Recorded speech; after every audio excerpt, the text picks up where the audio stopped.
all know, is the stalwart or the poster boy of Indian startup scene. And today it's one of the most recognized brands, and we all have it in our mobiles. I'll just give a little bit backstory about Zomato. So in 2008, two ex-Bain and Company employees, Deepinder Goyal and Pankaj Chadha, they decided to start a company which was named as eBay. Food eBay. Yeah. Yeah, that sounds a lot like eBay. Exactly. So that was one of the reasons why they felt the need to change the name. Today we all know Zomato is multiple business lines. So Vivek, let's focus on a few of the most important acquisitions which Zomato has made. Let's focus on the first acquisition of 2006. Hi all, welcome to Pulse Chat episode 2. Today we are going to discuss about Zomato and its acquisition strategy. Zomato, as we all know, is the stalwart or the poster boy of Indian startup scene, and today it's one of the most recognized brands, and we all have it in our mobiles, right? First of all, Zomato is a really interesting choice of topic today. I'll just give a little bit backstory about Zomato. So in 2008, two ex-Bain and Company employees by the name Deepinder Goyal and Pankaj Chadha, they decided to start a company which was named as Food eBay. Food eBay. Yeah. Yeah, that sounds a lot like eBay. Exactly. So that was one of the reasons why they felt the need to change the name to Zomato in 2010. There was one more reason actually. So the founders felt that they were not sure they want to stick to the food business only, which they certainly did not, as we can see. Yes, they certainly did not stick only to the food business. I mean, we all know Zomato, it started out in restaurant discovery and reviews business, right? And although it did not stick to it, today we all know Zomato is in multiple business lines. It's into food delivery, it's into hyper pure business, it's into ticketing business, it's into events. So, Vivek, why don't you throw some light on what business verticals does Zomato have? Definitely. So let's talk about going out business. Okay, so going out business is a combination of Zomato's dining out business and as well as its little bit newer event ticketing business. Right. Along with this, Zomato's going out business also consists of hosting events like Zomato Land, wherein they are calling artists as well as restaurants all across India as well as outside to give patrons a new experience, and has become very quickly a big competition to music festivals like Lollapalooza and Sunburn. And now the second one, I think this our founders felt that it was a great time to enter the hyper local food delivery market, and that's how the food delivery business came into Zomato. Right. And so the third vertical of this Zomato business. So that one is Hyperpure. Hyperpure is a new vertical which is the only B2B business line of Zomato. So what they do in this one is that they provide inventories to restaurants, which the inventories include the stuff they need to cook their food. Yeah, certainly. I mean, hyperpure business, it makes a lot of sense for Zomato to get into this business, because Zomato has all these partner restaurants on its platform, and it is sitting on a gold mine of data, right? It has access to what orders are being placed at what restaurant, how many orders a day, what ingredients does the restaurant need. So this is a natural extension to their business lines, and this is also very innovative because B2B business, right, has a less customer acquisition cost. So this certainly will help Zomato into their path to profitability. Yes. And the last one, but certainly not the least, I think this is the most talked about service line nowadays of Zomato. So Blinkit. Blinkit is the quick commerce business line of Zomato, where you can order groceries which will be delivered within an hour. We all know this quick commerce industry is heating up like crazy, and I just saw Deepinder Goyal speaking on a podcast. He was saying that quick commerce is the fastest growing business within Zomato, and it is soon going to be even bigger than Zomato's core business of food delivery, right? So this space is very important and heating up pretty fast. So Vivek, let's focus on acquisitions which have been done by Zomato. Zomato has done 19 acquisitions in last 10 years, right? It started doing its first acquisitions in 2014, and from 2014 to 2016 it It has done around 9 to 10 acquisitions, but focusing on a particular strategy. And post 2016, the strategy or the strategic rationale behind these acquisitions changed completely. That's a very interesting point actually about Zomato. So if you see, this is a classic example of how companies want to shift their strategies by acquiring companies. So for 2014 and 15, you will see that all the majority of acquisitions were done overseas. Okay. Yeah, so these companies were doing business which was in line with the going out business of the Zomato. Zomato was not working in food ordering business at that time. So these 9 acquisitions came from that time. Okay, that is very interesting. Now, you will see a clear shift from 2016 onwards. You will see that there is not a single acquisition done out of India after 2016. I mean, what you're saying is till 2016 they were primarily focusing on expanding geographically. At one point they started acquiring companies. All of them were in India, and all these acquisitions, although not all, these acquisitions have kept a focus on expanding new and complementing services, basically doing a horizontal acquisition, right? And they have added all these new, what do you call, business verticals like quick commerce, hyperpure, and food delivery, right? Yeah. So Vivek, let's focus on few of the most important acquisitions which Zomato has made. So let's focus on the first acquisition of 2016. It was Sparse Labs. So Sparse Labs was basically an Indian startup which was focusing on. So yeah, sure. Let's focus on Sparse Labs first. This was the first acquisition they did in 2016.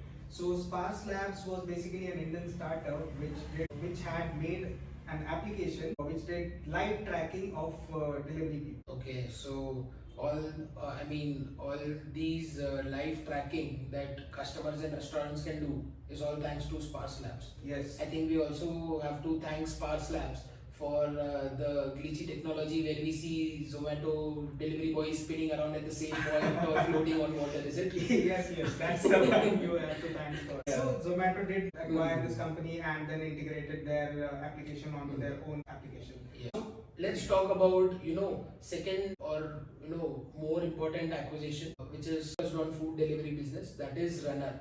So Runner, if you see, is a startup which was a delivery fleet startup, right? So it had its own delivery fleet, and before 2016, Zomato, when it was delivering, it was using delivery and Grab to deliver its products. But seeing the volume and the demand for this, Zomato thought that we should grow this capability and have this capability in-house, and acquiring Runner marked the first delivery fleet which Zomato had. So basically, if you look at these 2 transactions done by Zomato, you will see that these are the ones that helped Zomato grow their food ordering business. So the already existing business. Now I'll tell you about another acquisition, Votu. Okay. Yeah. So this is a little bit lesser known acquisition about Zomato actually, because this is the one where they started their B2B business line. Okay, so this is the acquisition which helped Zomato to establish their hyperpure business. Yes. So Votu was an Indian startup which already did the same business of delivering groceries and delivering inventories to the restaurants, and Zomato acquired it and rebranded it as Hyperpure and started its own app. Right. I mean, following on similar theme, let's talk about Blinkit. This is Zomato's biggest acquisition. It is a 4,400 crore acquisition done by Zomato in 2022, and we all know Blinkit is a quick commerce platform and has been instrumental in Zomato's growth journey. Yeah, and but Blinkit has not only given good news to Zomato, because recently you might have heard in the news that one of the co-founders of Zomato has left the company because of the investors expressing some concerns regarding governance and conflict of interest surrounding this deal. Right, absolutely. So if you see, Zomato's co-founder Akriti, she has just resigned from the company, right? Although the official reason given by Zomato is that she wants to pursue personal interest, what is also being said is that shareholders raised some governance issues and conflict of interest as Akriti is spouse of Blinkit's founder, right? Yes. And what shareholders are concerned about is that because there is such an intimate relationship, this can cause a conflict of interest and this can sway the way decisions are being taken about Blinkit within the organization. Yeah. So this is also touted as one of the reasons why she might have left the firm. Yeah. But that is the thing. And one more acquisition we cannot forget about, the most recent one Zomato did. So Zomato has acquired the insider business of Paytm, so e-ticketing business of Paytm. And in this, they are going to create their own app called as District. So basically, this complements the Zomato Live business of the going out service line. Right. I mean, thanks to this acquisition, Zomato has already made strides in this space, right? Recently, they launched tickets for Diljit Dosanjh, which were sold out in just 1 minute. Yeah. Actually, I tried to get that ticket a lot, but I couldn't. Yeah, discussions surrounding Coldplay tickets, BMS, all of those, and the capacity which Indian audience has shown for going out events. I believe this is right time to be in this space, build capabilities, and I'm sure this space is going to have a lot of growth in future. Yes. Innovations. Tech Eagle Innovations is basically a drone company, an Indian startup which is doing drone deliveries. So currently, although it is drone deliveries are not out for public, but this acquisition really shows that Zomato is investing into its future. The primary aim behind this acquisition, as touted out by Zomato, is establishing hub-to-hub delivery using drones.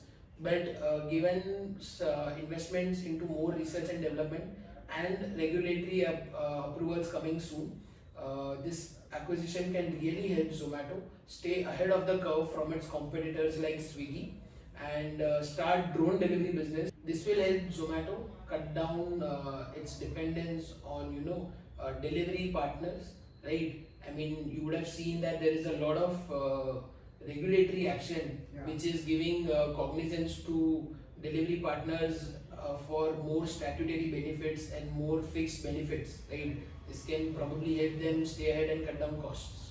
Yes, certainly.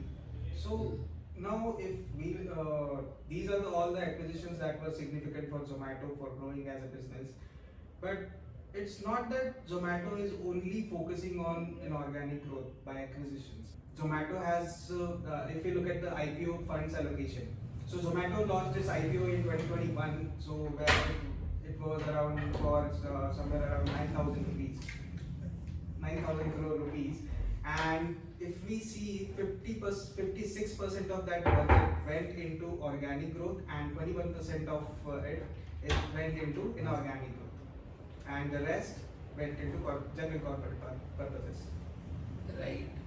I mean, yes, acquisitions, as we all can see, is a very, very fundamental strategy used by Zomato to expand its service offerings, its geographies, and its customer base. Right. And being in the most competitive field, they'll have to use these two strategies as they can. All right, Vivek, I believe we have given a lot of food for our audience, right? Food for thought for our audience. For real food, go and order on Zomato.